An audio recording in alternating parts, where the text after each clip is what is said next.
இவர் தான் நம்ம வீட்டுக்கு வந்திருக்க விக்ரம் பேர். இவர் பேர் டைரக்ட் சாம்பியனோட சன். இவர் வித் கேசி 3 மந்த் ஆகுது. நம்ம கிணலுக்கு புது மெம்பரு. விக்ரம்னு பேர் வச்சாச்சு. ரொம்ப ஹைப்பர் ஆக்டிவ் அவர். ஒரு இடத்துல சும்மாவே இருக்க மாட்டார் அவர்.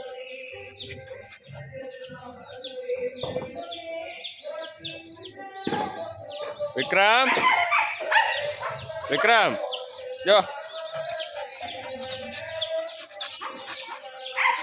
என்னடா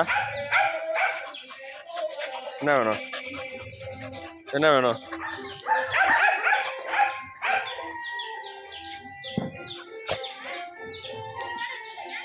டெடி இவரை கொஞ்சம் சொல்லி டெடி அங்கே போய் கோச்சிட்டு உட்காந்துக்கிட்டாரு.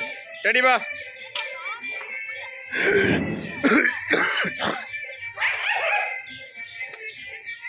ஏண்டா தம்பி? டேய் கோவமா? கோவமா உனக்கு? இந்தா இங்கே வாடா, ஸ்டடி வாடா. நீ தான் ஃபஸ்ட்டு, அதுக்கப்புறம் தான் அவன்.